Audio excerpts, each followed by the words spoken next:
नमस्कार दोस्तों। सीबीएसई ने आमूल चूल परिवर्तन कर दिया अपने सिस्टम में। और सबसे पहले मैंने आपको बताया था कि भाई इस साल पास होके निकल जाओ। जितने भी बच्चे इस साल बोर्ड एग्जाम दे रहे हैं वो थोड़ी मेहनत कर लो। अगर कोई बच्चा रह भी जाए तो कंपार्टमेंट दे के पास हो जाना, क्योंकि अगले साल मुश्किल पड़ जाएगा आपको ये सारी चीज़ें फेस करना। तो सीबीएसई ने 10वीं का एग्ज़ाम साल में 2 बार अब लेना शुरू कर देगी नेक्स्ट ईयर से 10वीं के लिए। और पहली जो एग्ज़ाम होगी वो 17 फरवरी से 6 मार्च तक होगी, और दूसरा एग्ज़ाम जो होगा 5 से 20 मई तक होगा। इसको आप एक तरह का कंपार्टमेंट एग्ज़ाम या सेकंड चांस मान सकते हो।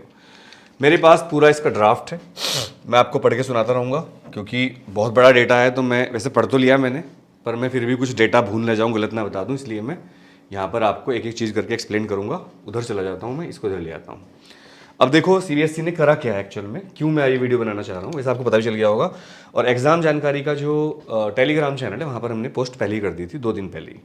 पर आज वीडियो बना रहा हूँ क्योंकि बच्चे मैसेज करे, सर समझा दो पूरी बात क्या है। थोड़ा जुकाम हो गया इसलिए आवाज़ ऐसी हो रही है। इस फैसले का फ़ायदा 26 लाख से ज़्यादा बच्चों को मिलेगा। 2025 के एग्ज़ाम में 24 लाख से ज़्यादा बच्चे बैठ रहे हैं, मतलब इस साल 24 लाख से ज़्यादा बच्चे बैठ रहे हैं। 2026 में जो है ज़्यादा बच्चे बैठेंगे। तो बोर्ड कह रहा है कि हमने बच्चों के स्ट्रेस कम करने के लिए कहा है। केंद्रीय शिक्षा मंत्री जो हैं आदरणीय धर्मेंद्र प्रधान जी, उन्होंने कहा है कि जेईई 2 बार होती है तो हम सीबीएसई के एग्ज़ाम भी 2 बार लेंगे। वैसे मैं आपको बता दूं ये एग्ज़ाम 12th की भी 2 बार ही होंगे। थोड़े दिन बाद पहले 10th को देख रहे हैं वो, फिर 12th को देख लेंगे। तो ये बात आप सावधान रहिए, तैयार रहिए। सीबीएसई ने 25 फरवरी को जारी सर्कुलर में बताया कि 2026 में 26 लाख से ज़्यादा स्टूडेंट परीक्षा देंगे। सीबीएसई ने 25 फरवरी को जारी सर्कुलर में बताया कि 2026 में देंगे। 2 बार बोर्ड एग्जाम कब से होंगे? क्या 2 बार बोर्ड एग्जाम देना जरूरी होगा? फाइनल रिजल्ट कैसे बनेगा? सारे सवालों के जवाब इस वीडियो में आपको देने वाला हूं। पूरी वीडियो देखिएगा, थोड़ी बड़ी हो सकती है। सवाल नंबर 1, 2 बार एग्जाम होने का नियम कब से लागू होगा? उत्तर, यह नियम 2025-26 सेशन से लागू होगा। इसका मतलब है कि साल 2026 में बोर्ड एग्जाम 2 बार होंगे। क्या दोनों बार एग्जाम देना जरूरी होगा? नहीं। स्टूडेंट के पास 3 ऑप्शन होंगे, साल में 1 बार एग्जाम दे दे, दोनों परीक्षाओं में शामिल हो जाए, या फिर किसी सब्जेक्ट में अच्छा परफॉर्म ना करे तो दूसरी परीक्षा में केवल उस सब्जेक्ट का एग्जाम दे दे। मतलब मैंने कहा था ना कंपार्टमेंट की तरह है, तो बिल्कुल वही है। सवाल नंबर 3, अगर एग्जाम में 2 बार दिए हैं तो रिजल्ट कैसे तय होगा? मतलब अगर कोई बच्चा दोनों एग्जाम दे देता है, तो जैसे जेईई में होता है उसका बेस्ट चूज करते हैं, तो जो स्टूडेंट दोनों बार एग्जाम देंगे उनका वो रिजल्ट फाइनल माना जाएगा जो दोनों में बेस्ट होगा। मतलब जो बेहतर होगा रिजल्ट उसी को माना जाएगा उसको। तो ये तो आपको समझ में आ गया। अगर दूसरी परीक्षा में नंबर कम आ गए तो पहली परीक्षा के नंबर फाइनल माने जाएंगे। तो ये अच्छी बात है। यहाँ पर अगर 2 बार एग्जाम सिस्टम में बच्चे के सेकंड एग्जाम में नंबर कम हो जाते हैं तो उसको पहले नंबर मानने का अधिकार होगा। सवाल नंबर 4, क्या दोनों परीक्षाओं में आधा आधा सिलेबस पूछा जाएगा? Very important. जब बोर्ड 2 बार एग्जाम लेगा तो क्या आधा आधा सिलेबस आएगा? मैं भी पहले ही सोच रहा था कि ऐसा ही करेगी सीबीएसई, बट एक्चुअल में सीबीएसई ने इस बात को डिनाई कर दिया है। नहीं, ऐसा नहीं होगा। दोनों परीक्षाएं पूरे सिलेबस पर आधारित होंगी। मतलब एग्जाम का फॉर्मेट भी दोनों परीक्षा का एक जैसा होगा। यानी कि ये थोड़ी सी मुसीबत है आपके लिए कि दोनों एग्जाम एक मार्च और एक मई में होंगे, तो दोनों में पूरा पूरा सिलेबस आएगा। ऐसा नहीं होगा कि एक में आधा एक में आधा। तो ये मैं सोच रहा था पहले, बट ऐसा सीबीएसई ने किया नहीं।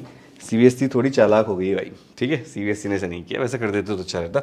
एक एग्जाम नवंबर दिसंबर में ले लेते, आधे सिलेबस का एक बुक का, और एक एग्जाम ले लेते अगले इसमें मार्च अप्रैल में, अप्रैल मई में, तो बच्चों को फायदा हो जाता है इसका। हो सकता है फ्यूचर में हो जाए, कुछ भी हो सकता है। क्या 2 एग्जाम के बाद सप्लीमेंट्री एग्जाम भी देने का मौका मिलेगा? नहीं, नो कंपार्टमेंट सप्लीमेंट्री एग्जाम। 10वीं के लिए सप्लीमेंट्री एग्जाम खत्म कर दिया जाएगा। 10वीं का कोई भी सप्लीमेंट्री एग्जाम नहीं होगा, क्योंकि 2 बार आपको ऑलरेडी चांस मिल रहा है। नोट कर लीजिए इस बात को, 10वीं के बच्चे सप्लीमेंट्री एग्जाम नहीं दे पाएंगे। कंपार्टमेंट नहीं होगा 10वीं के लिए, क्योंकि आपको ऑलरेडी अगले सेशन से 2 बार एग्जाम देने का चांस मिल रहा है, तो उसी को आप सप्लीमेंट्री मान लीजिए। दोनों एग्जाम पूरे पूरे सिलेबस के होंगे। तो अब 10वीं के लिए सप्लीमेंट्री एग्जाम खत्म कर दिया जाएगा। मार्कर कहां है मेरा? नेक्स्ट, क्या दोनों बार बोर्ड परीक्षाओं के लिए अलग अलग एग्जाम सेंटर मिलेगा? ना ना ना ना, दोनों बार अलग अलग सेंटर नहीं मिलेगा। एक ही एग्जाम सेंटर पर दोनों बार एग्जाम होंगे। इसका मिसयूज भी हो सकता है सीबीएसई, क्योंकि जब बच्चे को पहले ही पता चल जाएगा कि मेरा एग्जाम सेंटर ये था, तो वो ग्रामीण इलाकों में ऐसा देखा है मैंने, और कई जगह पर होता है कि वो सेटिंग कर लेगा बच्चा वहाँ। खासकर जो इन्फ्लुएंशियल लोग होते हैं, पॉलिटिकल लोग होते हैं, वो अपने बच्चों की सेटिंग कर लेंगे पैसे से या बल प्रयोग से, और वहाँ पर चीटिंग हो सकती है। तो सीबीएसई इस बात पे ध्यान दे कि एग्जाम सेंटर अलग अलग कर दे। पर सीबीएसई के लिए 10वीं के बच्चों के लिए ऐसा करना पॉसिबल नहीं होगा। पर फेयर एग्जाम नहीं हो पाएगा मेरे ख्याल से।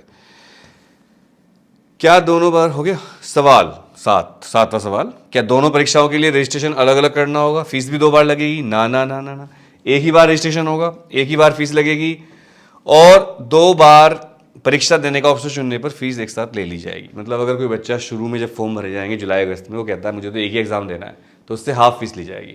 और अगर कोई बच्चा दोनों एग्जाम ले देता है तो उससे पूरी फीस ली जाएगी एक साथ। मतलब बार बार आपको ना तो फॉर्म भरना है, ना आपको बार बार फीस देनी है, एक साथ। बहुत इजी हो गया। 10वीं के लिए 2 एग्जाम हो गए। पहले कह रहे थे 10वीं का एग्जाम खत्म हो जाएगा, बट एक्चुअल में 10वीं का एग्जाम खत्म नहीं हुआ। 10वीं का एग्जाम 2 बार हो गया है। अब मैं कुछ बातें अपनी तरफ से आपको यहाँ पर ऐड करना चाहूँगा। देखो भाई, अलर्ट हो जाओ। अब जो बच्चे पढ़ते नहीं है उनको मैं बता दूं, अब चूंकि अगले साल से सीबीएसई 10वीं में 2 बार एग्जाम लेगी 10वीं के, अभी 12वीं के लिए नहीं कहा है, लेकिन मुझे ऐसा फील हो रहा है कि 10वीं के बाद 12वीं के लिए भी 2 बार एग्जाम हो सकते हैं। तो पढ़ाई शुरू कर दो। पढ़ाई करना आपको बहुत ज़रूरी है। फीस एक साथ ली जाएगी आपकी, एग्ज़ाम सेंटर एक ही रहेगा आपका। No compartment exam, no compartment exam. अगले साल से 10वीं के कोई भी कंपार्टमेंट एग्ज़ाम नहीं होंगे, बल्कि आपको 2 बार बोर्ड एग्ज़ाम देने पड़ेंगे साल में। और एग्ज़ाम की डेट होगी मार्च अप्रैल में और 1 मई में। और जो आपका स्कोर बेटर होगा वो आपका स्कोर माना जाएगा। मतलब अगर आपका पहले एग्जाम में स्कोर अच्छा है, दूसरे में कम हो जाता है, तो आप पहले एग्जाम के मार्क्स ले लो। और अगर आपके पहले में कम है और दूसरे में अच्छा हो जाता है तो दूसरे के ले लो। लेकिन मुझे थोड़ा सा यहाँ गड़बड़ लग रहा है, क्योंकि मार्च अप्रैल में फिर मई में तो बच्चों को टाइम ही नहीं मिलेगा पढ़ने का। यार उतना गैप कम क्यों कर रहे हो आप? इससे बेटर ये है कि आप इसको पहले एग्जाम को दिसंबर जनवरी में लो, जब प्री बोर्ड होते थे, और फिर आप उसको मार्च अप्रैल या अप्रैल मई में ले लो। लेकिन अप्रैल मई में गर्मी बहुत होती है, तो मार्च अप्रैल में दूसरा एग्जाम, और नवंबर दिसंबर या दिसंबर जनवरी में पहला एग्जाम सीबीएसई को लेना चाहिए। अगर ये वीडियो सीबीएसई वाले देखें तो रिक्वेस्ट है इस बात पर ध्यान दें, क्योंकि आपने जो फैसला लिया है एग्जाम करवाने का, मैं डेट एक बार फिर चेक कर लेता हूँ। पहली डेट क्या थी? 1 मिनट, हाँ, 17 फरवरी से 6 मार्च और 5 मई से 20 मई। ठीक है, 17 फरवरी से है, सॉरी मैं मार्च हो रहा था। तो 17 फरवरी से 6 मार्च, और फिर उस बच्चे को मिलेगी पूरी मार्च अप्रैल, और दूसरी 5 मई से 20 मई तक। हाँ ठीक है, बढ़िया, सॉरी, चलेगा। लेकिन अगर आप पहली बुक एक एग्जाम ले लो, पहली बुक का नवंबर दिसंबर में, दूसरी बुक का मार्च अप्रैल में, तो वो बेटर रहेगा मेरे ख्याल से। तो सोच लेने के बाद सीबीएसई से रिक्वेस्ट है जोड़कर। फिलहाल बच्चों, फिजिक्स का पेपर बहुत हार्ड आया, उसकी चेकिंग के लिए हम प्रयास कर रहे हैं। सीबीएसई ने भी फाइनली मान लिया है कि पेपर हार्ड था, तो उम्मीद ये है कि आपकी लीनियंट चेकिंग हो जाएगी। All the best, love you all. बंद कर दो भाई।